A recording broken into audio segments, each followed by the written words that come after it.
começar a gravar aqui. Então, se vocês puderem dar uma paradinha em fazer, vou dar uma lida rapidinho, tá?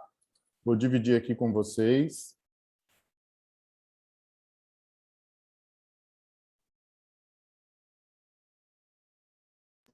Fica aberto até que horas a atividade, professor? Até as 21 horas. É porque a outra professora vai dar na sequência, né? Ela já até mandou o link para vocês aí. Estão vendo a prova?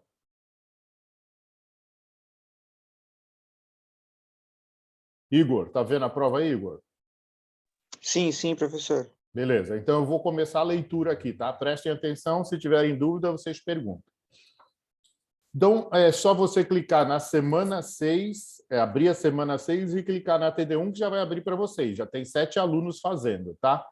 Então, antes de mais nada, leia o texto até o final. Identifique todas as palavras-chave e entenda o conteúdo. Leia e entenda todas as solicitações. E, por favor, não responda coisas que não foram perguntadas. Se você responder alguma coisa que eu não perguntei, vai te embaralhar o processo, né, de pensamento da resposta. Nesta TD1, veremos fundamentos da análise e gestão de risco, a diferença entre perigo e risco, conteúdo e integrantes dos materiais 1 e 2. Ok? Então, vamos lá. Primeira, o gerenciamento de risco engloba um conjunto de atividades. Gerenciamento tem a ver com o departamento ou divisão de uma empresa qualquer e contempla a minimização dos riscos e suas consequências. Então, o gerenciamento de risco não quer tirar todos os riscos, mas minimizar. Diante desse contexto, quais dos itens abaixo se constituem como sendo estas atividades? Aí eu coloquei uma, avaliação de risco. Avaliação e análise de risco. 2, tratamento de risco. 3, aceitação do comportamento do colaborador.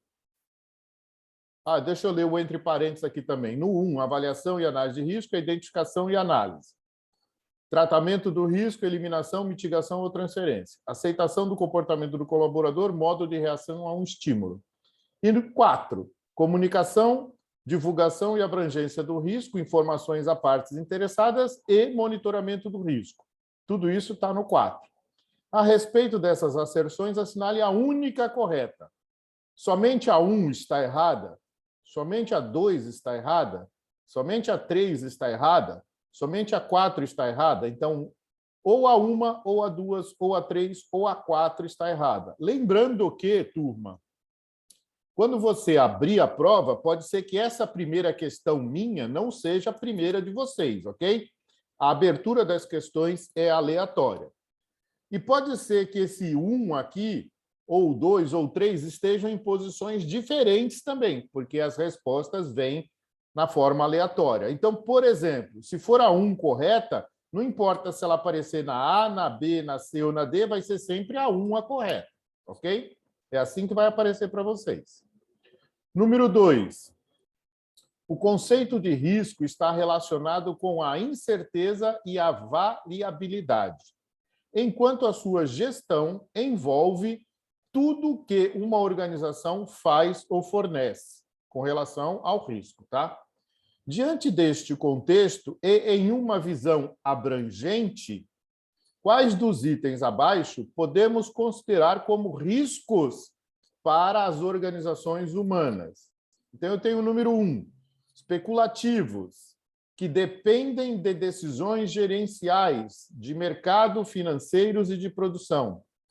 Administrativos, relacionados à possibilidade de ganho ou chance de perda.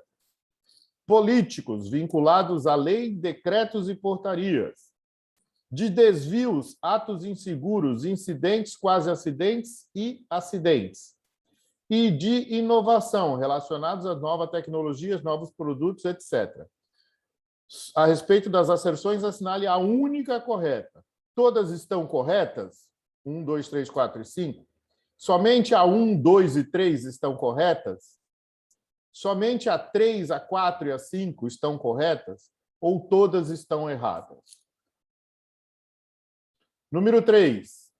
As entidades aplicam o gerenciamento de risco visando alternativas de minimização do risco e suas consequências em suas atividades. É o mesmo começo daquela outra, não tem problema. A partir daqui ela é diferente. Essas entidades que aplicam corretamente o gerenciamento de risco também esperam alguns benefícios, ou seja, ela aplica o gerenciamento de risco para minimizar o risco e a consequência, mas ela quer algum benefício também.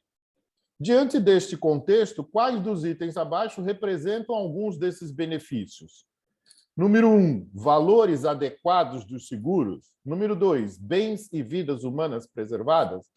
Número 3, permanência da empresa no mercado. Número 4, empregados desmotivados. Número 5, diminuição da produtividade e da competitividade.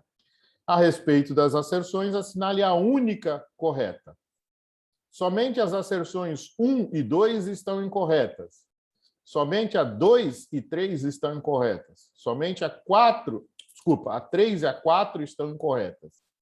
E somente a 4 e a 5 estão incorretas. Então, só uma delas é que você tem que assinalar. Número 4. A norma ISO 31000 se destina a ser uma família de normas relativas à gestão de risco e deve ser aplicada no âmbito dos sistemas de gestão existente para formalizar e melhorar os processos de gestão de risco em oposição à substituição de atacado das práticas da gestão de legados. Isso é o que diz a norma, tá? Diante deste contexto, qual dos itens abaixo representa o objetivo da norma? Então, número 1, estabelecer princípios e diretrizes genéricas sobre gestão de risco, visando proporcionar um paradigma único reconhecido aos processos de gestão de risco, ser aplicável e adaptável para o âmbito de qualquer tipo de empresa.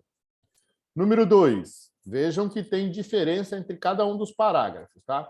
Estabelecer princípios e diretrizes genéricas sobre a gestão de risco, visando proporcionar um paradigma universalmente reconhecido aos processos de gestão de risco, ser aplicável e adaptável para o âmbito de um tipo específico de empresa.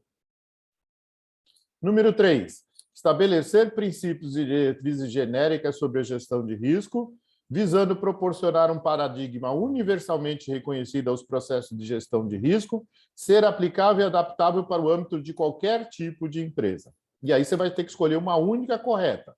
A asserção 1 está correta? A 2 está correta? A 3 está correta ou todas estão erradas? Número 5. As entidades aplicam o gerenciamento de risco visando alternativas de minimização dos riscos e suas consequências. Repete o preâmbulo das outras lá, tá? A partir daqui, muitas dessas entidades,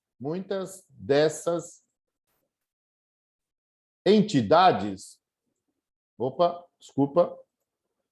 Caramba, volta. Muitas dessas entidades utilizam o diagrama de barreiras contra acidentes, onde as ações estão dispostas em ações de atenuação, de prevenção e de projeto, para criar suas ações de proteção. É um diagrama que eu apresentei no material 2. Diante desse contexto, levando em consideração o diagrama de barreiras contra acidente, quais dos itens abaixo corresponde às barreiras de prevenção contra acidentes? Sistema de proteção, sistema de mitigação, sistema de desligamento, sistema de detecção.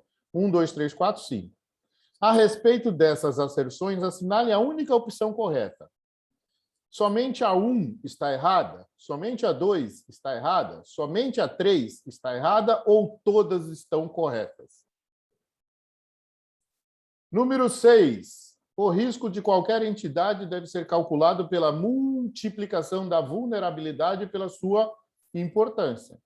Isso significa que quanto mais vulnerável um determinado processo e mais importante sua função no ambiente de negócios, ou quanto mais vulnerável um ativo e mais importantes os processos por ele suportados, maior o seu risco e maiores são os investimentos que devem ser norteados a fim de minimizar esta janela de vulnerabilidade.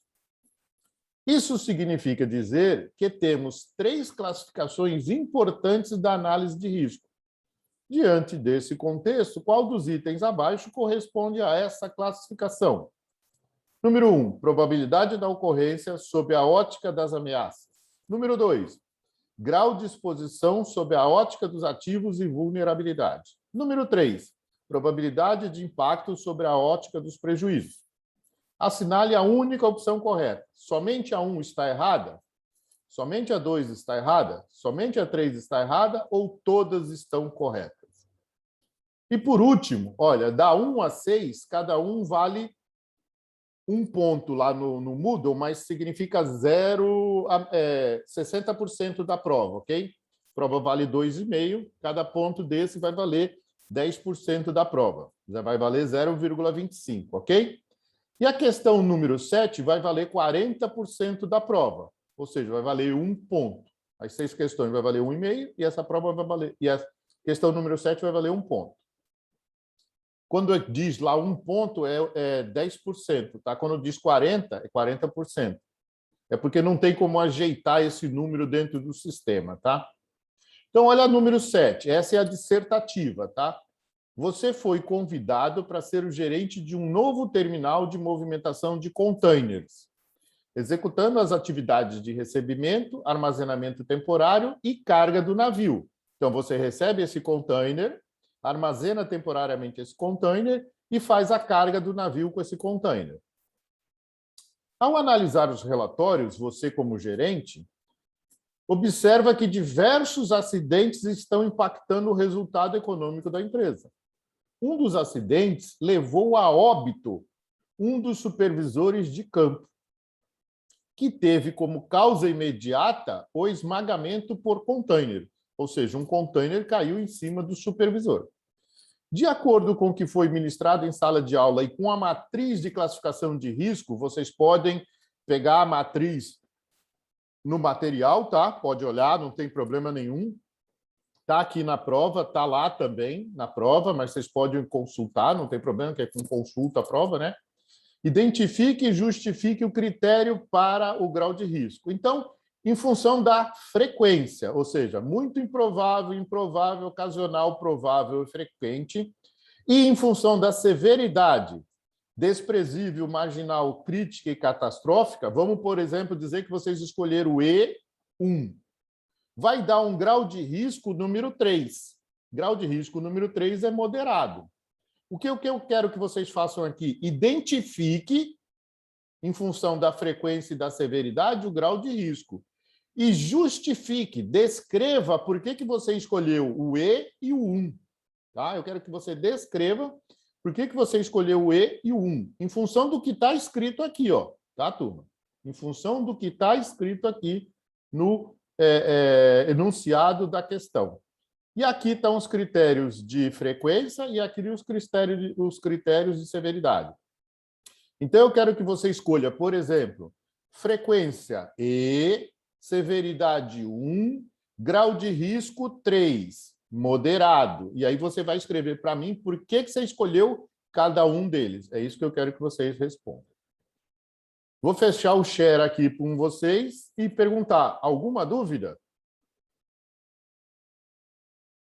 Nenhuma, professor. Beleza, né? Mas olha só, galera, eu estou fechando aqui, mas vou ficar disponível para vocês no Zap, tá? Se precisar, até me liguem no Zap que a gente conversa, sem problema nenhum. As outras pessoas não entraram, 2, 4, 5, sinal de que estão fazendo a prova e não tiveram dúvida. Mas avisem para elas, se alguém tiver dúvida, eu já vou postar esse videozinho lá no Moodle, ok? Na sequência da prova eu já vou postar, beleza?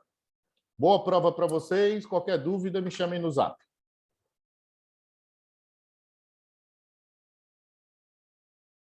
Oh, desculpa, Vinícius, alguma dúvida? Giovana, alguma dúvida? Não, professor, vou iniciar agora. Beleza. Vinícius, tranquilo?